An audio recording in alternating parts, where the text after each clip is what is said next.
nigeze kwinjira ngo ntabwo wemerewe kwinjira ndamubaza kubera iki ngo ntabwo byemerewe gusama ndamubwira urabona gusaba binyanditse mu gahanga ntabwo wamfataho ijambo nshuti yanjye kuko uyu munsi ushobora kumfataho ijambo ugasanga ninjye ugiye kuguha serivisi umuntu n'inkundi wabigenza ute uko izi ntoki zacu zitareshya please ndongera mbisubiremo niko natwe tudakwiye kureshya izi ntoki ntabwo zireshya ariko zirubahana. Hello my people, mumeze mute? Njye meze neza, nizere ko namwe mumeze neza. Rero turi kuri Shyaka Beauty Shop, tukaba rero twabazanye umutumirwa kugira ngo muri kumubona, turaje tumuhe ikaze atuganirize atubwire ibintu bimwe na bimwe ndabizi neza ko muri buze kubikunda. Ahawe ikaze kuri Shyaka Beauty Shop. Okay, murakoze cyane. Amazina ni Mr. Noah Nsanzumukiza, people with disabilities but different ability, umwana w'i Rwanda, the heart of Africa. Murakoze. Murakoze cyane. Umwana w'i Rwanda bisobanuye ko uri umunyarwanda. Yeah. Okay. Ukaba n'ubundi uvuze ko uri people with disability. Yeah. Okay.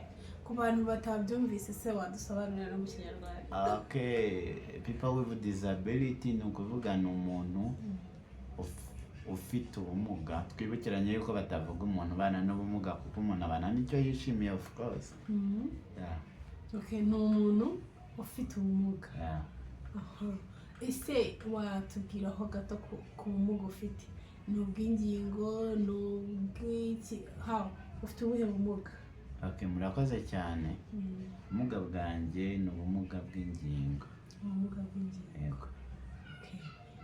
Ukaba ukoresha bekiye, ukoresha wheelchair? Both. Byose. Yeah. Okay. Agendera mu kagare cyangwa se agakoresha imbago? Yeah. Urakoze cyane. Rero kuri Shyaka Beauty Shop tuganiriza abafite ubumuga muri rusange, abafite aho bahuriye n'abafite ubumuga, even n'abantu nyine muri rusange muri societe. Kuri Shyaka Beauty Shop nibo bantu tuvugana nabo cyane, ariko nanone ntabwo tureba kubo byanze kurusha abo byakunze kuko hari n'abo byakunze. Nkawe rero ndabona byarakunze, watubwira nk'ibanga wakoresheje kugira ngo bikunde? Okay, murakoze. Cyambere cyo kugira ngo bikunde buriya umuryango niwo wa mbere. Nkunda kuvuga cyane nka stickinga ku babyeyi. Umubyeyi niwe utanga uburezi kuko buriya even n'umuntu usanzwe udafite umuturanyi udafite disability cyangwa undi muntu afasha umwana akamurekeraho namujyane mu ishuri nta kintu yageraho.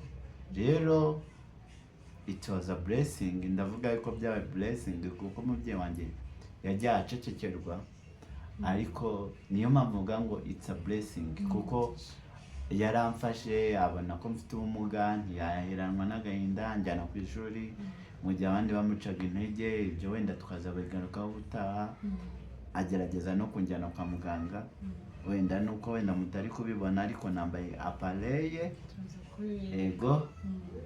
Ya ndiga ni na secondaire, ni na nursery, secondaire, primaire, secondaire, kaminuza. Yego. Ngubu umushoshimana. Umugabo. Ubu ni umugabo ushima Imana. Tuvuze ko uri umugabo kandi muri societe cyangwa se mu bantu bafite ubumuga muri rusange ntabwo turi bwikundinge cyane kuri wowe gusa, ahubwo tureba ishusho ya rubanda, ishusho yo hanze ukuntu biba bimeze.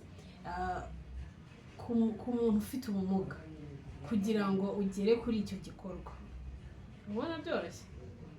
Ese wowe urugendo rwarabworoheye? Renda reka tureke kwibanda kuri wowe, turebere muri rusange. Umuntu ufite ubumuga kugira ngo atere intambwe agere kuri urwo rwego rwo kuba ushobora kugira ngo ati nta wundi. Icyambere cyo ku bantu bose hard working nicyo cyambere. Hard working umuntu ufite ubumuga aratereta nk'uko n'undi wese yatereta, bakamwanga cyangwa bigakunda, ibyo ni ibintu bisanzwe. Rero self confidence, nimba mwakurikiye intro yanjye navuze ngo people with disabilities but different ability. Nubwo mfite disability ariko mfite ability nyinshi zitandukanye. That's why rero nabashe kubigeraho nk'uko undi wese nawe yabigeraho. Umujama wa hano hanze nawe aragenda bakamutera indobo akiyakira akajya n'ahandi yeah. Ni ukuvuga ngo ntago uri kwemeranya na ba bandi bavuga ko babanze kuko bafite ubumuga. Kuko ikintu nkunda kuvuga cyane rero hari ikintu abantu batazi mbabare tukivugeho gatoya. Umuntu wese ava akagera afite disability, ndaje mbigusobanurira. Uyu munsi uzi gukoresha computer, right? Urayikoresha ukajya muri Word, ukajya muri Excel, ukakora ibintu byose, ariko ntabwo uzi maintenance yayo. Uri end user kuri computer. Ikeneye maintenance uhamagara undi muntu, icyo gihe urayikeneye ariko ntabwo ufite ubushobozi bwo kuyilepara. Icyo gihe totally by disability. By disability. Even no ku modoka, imodoka urayitunga urayitunga, wenda hari igihe utazi no kuyitwara, bikaba ngombwa gushaka shoferi. Nk'uko kugira ngo mbikumvishe neza, nimba hano urabona ko harimo stairs, nimba ntabasha kumanuka ino stairs nkashaka umuntu uri bunterure kugira ngo ngere hasi, iri kubera nta ramp iriho, na wa muntu nawe ntashobora gukora urugendo afite imodoka iparitse mu gipangu adafite shoferi. Total by disability, kuko ntabwo ari bujya aho yagera. Kugira ngo abone aho ajya arahamagara shoferi aze amutware. Rero abantu bose bafite disability, ahubwo nuko ziri muri kategori zitandukanye. Nyine hari aho bita bigaragara ngo physical disability, ngo mental disability, ibintu nk'ibyo. Ariko umuntu wese buriya, umuhanga niwe wavuze ngo uko izi ntoki zacu zitareshya niko tudakwiye kureshya. Reba izi ntoki zanjye ntabwo zireshya, ariko ngiye gufata ikintu zose ziraza zigahurira hamwe zigahuza imbaraga. Rero niko twakagombye kumera. Rero niyo mpamvu ntemeranwa n'umuntu ukabona umuntu yikoreye ubukwe ngo nguriya ni planka, nguriya kuri cy'amafaranga. Nawe bazayakurikira inshuti yanjye uzambwira. Urakoze. Nawe bazayakurikire bakora ubwo bukwe. So rero nuvuga ngo ubishyizeho umucyo ko ntago bakubenga kubera ko ufite ubumuga, cyangwa se ntago wareka guteretwa kubera ko ufite ubumuga. Of course. Uko wagenda udafite ubumuga bakagukatira, niko n'ufite ubumuga bashobora kumukatira. Of course. Okay. Yeah. Abantu rero babyumvaga nk'ibintu by'ibitangaza, bakumva ni byacitse. Nta gitangaza kirimo rero. So ku bakunzi rero bashyaka Beauty Show, ni ukuri nizere ko muri kwiga bihagije. Nimba mushobora kuba umwarimu ufite ibitekerezo bimeze gutyo, nizere ko ubu ngubu bibaye clear. Nta mpamvu rwose. So noneho rero twinjire cyangwa se tugende ku muryango. Ni ikibazo nkunda kubaza umuntu, yaba ari umudisability nkoranye nawe, yaba atari umudisability, ariko nibanda cyane ku disability. Icyo kibazo kiragira ngo wabwira iki umuntu ufata ijambo ku mudisability akamugiraho ijambo nyine akumva agomba kumubwira ibyo we yishakiye, rimwe na rimwe akaba yanamukomeretsa uwo muntu? Abakunzi bacu badukurikiye bihangane cyane, iyo ngeze kuri disability mubitira mu kirere, kuko disability is not an ability. Hari n'umunyapakistani kazi bamwita Mudiba Muzari, barani yavuze ngo they call me disabled but me I call me able person. Ni ukuvuga ni able person. rero ntabwo wamfataho ijambo nshuti yanjye, kuko uyu munsi ushobora kumfataho ijambo ugasanga ninjye ugiye kuguha serivisi, wabigenza ute? Uko izi ntoki zacu zitareshya, please ndongera mbisubiremo, niko natwe tudakwiye kureshya. Izi ntoki ntabwo zireshya ariko zirubahana. Nimba ngiye gufata ifoke zose ziraza ziyimfashe baje gufata icyo nari ngiye gukora. Rero kumbona ngo ndi disable, nguriya ngo agendera mu kagare, nguriya ngo ibyo navuga yuko bihangane nkoreshe iri jambo. Umuntu ufata umuntu uri disable akumva yuko nyine ntacyo ari cyo, ni foolish. Let me say foolish. Kuko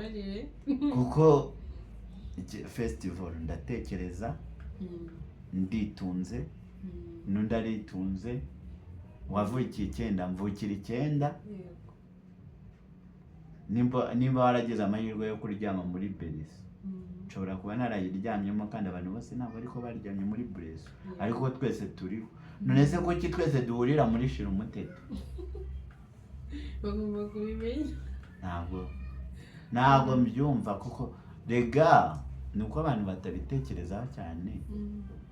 Aho leta yonyine yicara ikavuga ngo reka dushyireho inclusive education, nuko yarebye yuko abo bantu nabo hari icyo bashoboye, nuko yarebye yuko hari icyo dushoboye, reka nivuge nuko yarebye yuko hari icyo dushoboye. Nimba uyu munsi nshobora kuvuga, leta ishobora kuvuga ati umunsi habeho umudepite uhagarariye abantu bafite ubumuga, uko dushoboye. Urajya kumbwira ngo njya nkunda kuba wandati, nkajya nko muri supermarché rwose bajye bambabarira aba security guard, ndiyiziye nifite wheelchair yanjye, naho nigeze kwinjira ngo ntabwo wemerewe kwinjira. Ndamubaza kubera iki, ngo ntabwo byemerewe gusama. Ndamubwira urabona gusaba binyanditse mu gahanga. Noneho ikintu cyanangaje, nageze ku kazi mbiganira na HR wanjye, HR avuga ngo stupid, ngo umuntu ni stupid, ngo ntazi yuko amafaranga uhembwa ngo ashobora no kumuhemba ukwezi, kumuhemba amezi angahe cyangwa umwaka. Okay, ntabwo mbivuze kubera nirase, ariko umuntu ufite ubumuga, please, n'abadukurikiye n'abandi bazadukurikira, umuntu ni nkundi. Urumva we yabonye ugiye guhaha muri supermarket nkuko nyine hariya ntabwo ari kure rwose, hano ruguru muri TD1000, ntabwo magirira ibanga, ni muri TD1000. Umugadi waho ati ntabwo wemerewe kwinjira. None se urumva ni ya societe nyine ni denying, ariko uribaza umukuru w'igihugu aricara akavuga ati dushyizeho umudepite uhagarariye abantu bafite ubumuga, dufiteho inama y'igihugu y'abafite ubumuga, umusekirite akakubuza kwinjira ahantu hatangwa serivisi. Noneho kandi noneho ikintu gitangaje, iyo bageze imbere n'ubu umunyarwanda ugakoresha foreign language barakwakira. Ibyo bivuze iki? Ahubwo ni mental disorder bafite mu mutwe, niko navuga. So rero ntago ntekereza ko bakagombye ku societe yo iri hano hanze, ntabwo yakagombye gufatira icyemezo umuntu cyangwa se kumva kumutekerereza mbere na mbere yuko bagomba kugira ikintu bagukorera cyangwa bakubwira, babanze bakubaze. Uko baje ku kantu keza, hari igihe ntarabona rino gare, muri iyi minsi mfite kano kagare nitwara, nta muntu ntwaye, nta muntu nsunitse. Mbere nabaga ndi kumwe n'umuntu nsunitse, umwana umfasha mu buzima bwanjye bwa buri munsi n'igihe ku kazi, kuko njye buriya rwose niyo twabura mu nzira niyo wama 5 ntabwo byakiriye nkanjye ngiye ku kazi kawe. Noneho ukabona umuntu aramubwira ngo umujyanye he? Ese ndi umwana w'igitambambuga ku buryo umubaza ngo umujyanye, wambajije ko ari njye batwaye. Urabona nta bwenge mfite. So umuntu umugaye nubwo ari we twibanzeho cyane, ariko dear friend, nshuti zacu, turi abantu nkatwe, turi abantu nkamwe, sorry, turi nk'abandi. aho nabivugira wowe udukurikiye nta ruhare wabigizemo kuba umeze gutya, kuba umeze uko umeze uko anytime wagenda imodoka ikagukubita ntabwo ari byo nkwifurije, ugacika ukuguru cyangwa ukabona ijisho rirebye ukundi. Umwana twiganaga yajya avuga ngo ni Rochelle, ubwo ndavuga ibyo ari nayo ni ubumuga, ariko ntabwo ari byo nkwifurije. Nta ruhare wabigizemo, nta ruhare wabigizemo kuba warabyaye umwana ukabona nta mugaye, nta ruhare wabigizemo kuba warabyaye umwana ukabona ntafite ubumuga bw'uruhu. Maze iminsi nkurikira TikTok nkareba ukuntu ari umubyeyi bihaye cyane, afite account bita Shwadiro, sinzi niba ujya umukurikira, ufite utwana tubiri tutwa Rabine mama Nikita, ugasanga baramwihaye ngo wowe ngo ibiki n'ibiki. Inshuti yanjye nawe nta ruhare wabigizemo kugira ngo ubyare umwana udafite ubumuga bw'uruhu. So sorry kuba nkomerekeje, ariko ntibyari bindimo, niko tubayeho, turi abantu nkamwe. Numbona uzajya wumva ko ubonye umuntu usanzwe, wongere utekereze kuri cya kintu nahereyeho ko umuntu wese afite disable. Uyu munsi ushobora kuba uri wenda ufite amafaranga, wazanye imashini yo kumesa, ariko nturi bubaje kuyatsa kubera utayizi. Icyo gihe ubaye disable kandi urashaka kumesa. Ni nkuko nanjye ntabasha kugeraho kwigeza nkabwira umuntu ngo namfashe, nawe disable yawe totally iragaragara. Rero abantu twese turi kimwe. Murakoze cyane. Murakoze cyane Noah. So urabambwiriye, kandi nanone kwiga ni uguhozaho, si ukuvuga ko turi kubatonganya, ahubwo ni ukubakebura bumve ko nyine umuntu ufite ubumuga igihe cyose ntagafatirwa imyanzuro, icyo kibe clear. Ni nayo mpamvu bababwiye ko ufite ubwenge bwo gutekereza, ukaba uzi ngo wapanze gahunda zawe, uyu munsi urajya aha, ejo urajya aha, ejo uragenda uko n'uko. Afite nyine wa muntu wumva ko nta kintu amaze, wa muntu wumva ko ugomba kujugunya, afite uburenganzira bwo kwihitiramo, afite uburenganzira bwo gutekereza cyangwa agapanga gahunda ze z'umunsi ngo from Monday to Sunday bizagenda uko n'uko. Akoze cyane. So rero nubwo twagusuye mu rugo tukaba twatangiranye n'ibibazo, urumva bigeze kuri kamera nta kuntu batakubaza uko byasa kose. So muratubabarira, ariko hari abakunzi ba Shyaka baba bashaka kumenya hirya no hino ngo bimeze gute. Wadusangiza kuri channel yawe, ko twamenye ko nawe ufite channel, ukatubwira nyine impamvu wahisemo kuyigira, ni na bimwe mu bintu bicaho kugira ngo ubisangize abakunzi ba Shyaka Beauty Show, and then bajye no kuri channel yawe nabo barebe ibiriho. Okay, urakoze cyane. Channel yitwa Mr. Noah /Esther. Esther ni umugore wanjye nkunda cyane, kandi nawe arankunda, umwamikazi w'umutima wanjye. Rero urugendo rwa channel, njya gukora channel, of course yanyuzeho ubukwe bwanjye, mugende mu burebe, mukore like, mukore comment, ibintu byose. Wibuke no gukora kukazogera nuhagera. Subscribe akazogera. Impamvu nakoze channel, nkunda kureba motivation speakers, nicyo kintu nabikoreye, kuko nigeze kuvuga ku muntu bita Modiba Muzari. Modiba Muzari nyine afite amagambo akomeza, akora ku mutima, ukuntu umugabo we yamwanze ngo nuko yakoze impanuka, wakaza kwiheba ngo ubuzima burarangiye, ariko akavuga ngo no, ibi mbivuyemo kubera yakoze impanuka, bamubwira yuko atazongera kubyara, ariko afata initiative yo kuvuga ngo yadobota umwana, ubu tuvugana yitwa Mama Nayeli. Rero uwo mugore arankomeza cyane, ikintu cyankomeje wibaza umuntu wagusabye divorce mwabanye ariko ku munsi ari bushyingirirweho afashe telefone aramwandikira ngo I wish you all the best. Uribaza umuntu ari muri wheelchair yahuye n'izo story zose ariko aravuga ijambo ukumva nyine ni ijambo rifite imbaraga kandi ryahindura ubuzima bw'umuntu. Yeah. Rero hari n'undi bita Nikki. I'm sorry wenda kuba ndi kwirefera kuba speakers bafite disable. Rero narice ndibaza kuki ibi bintu bikorwa n'abazungu. Why not muri Africa, especially the heart of Africa, u Rwanda ndarukunda cyane, muzaze mudusure, dufite n'urw'imisozi igihumbi. Ndavuga kubera iki mu Rwanda hatavamo umuntu motiva abantu. Ni muri urwo rwego rero nazamuye channel cyambere cyo nishi ubukwe bwanjye buba ntabwo nabwo uploadinze nyuma, nibashaka baragenda barebe video cyangwa barebe live y'ubukwe bwose ukuntu bwagenze.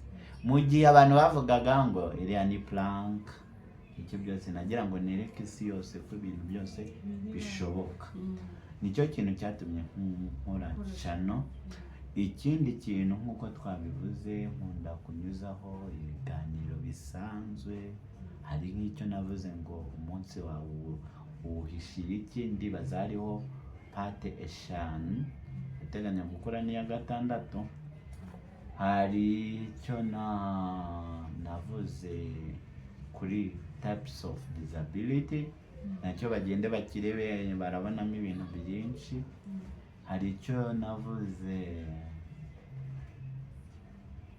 hari icyo nashimiye abakunzi banjye nyuma y'ubukwe mbabwira yuko buriya nawe ndabikubwiye ahubwo uri intwari y'ubuzima bwawe.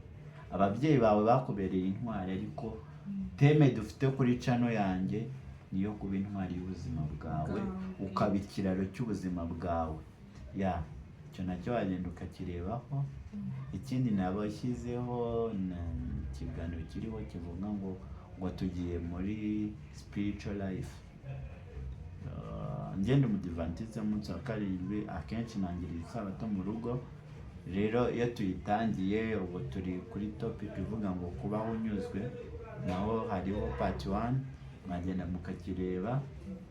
Ya utundi bajyeho barabona byinshi, n'uturiri turiho mujyeho murebe rwose. Inshuti zanjye ndabakunda, nubwo navuze ibindi ku mutima ariko ndabakunda kandi nta kibi cyane kudeshapo duhora twiga umunsi ku munsi. Ndibaza usubije.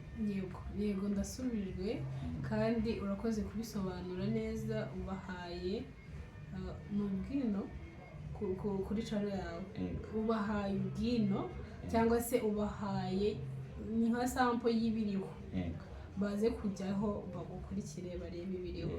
Kandi ni byiza ko atera imbere, ni byiza ko ntera imbere, ni byiza ko nyine tugomba gufatana urugendo kugira ngo dukomeze twiteze imbere. So ku bakunzi rero ba Shyaka Beauty Show, ntago twakomeza nyine ngo tuvuge ko byanze, ahubwo hari ubuhamya bugenda, hari ubuhamya bugaragaza ko byakunze, nabo bitarakunda bizakunda, n'abandi bizakomeza bikunda. Nimba ushobora gufata nyine ugakora ikiganiro cya mbere cya kabiri bikagera mu biganiro 10, nuko hari ikiza. Tukiri aho mfiteho ibiganiro bigeze kuri 70 byose ujyeho urabibona. Urumva ni umu content creator ku buryo buhambaye, kandi icyo ukozeho uyu munsi si cyeje ukoraho, ugenda ubahindurira. Kandi ibyo byose ni wowe ubyitekerereza, ni wowe ubyikorera, ni wowe nyine byose ni wowe. So bivuze ngo rero disability is not inability. So ku bakunzi rero ba Shyaka Beauty Show, murabizi ntakagaruka, ntago twabarambira. Ubu ni ibibanza, tuzabakurikizaho n'ibindi, ariko turabasezeye. Bye bye. Ciao, ndabakunda cyane. Yesu mubana. Amen.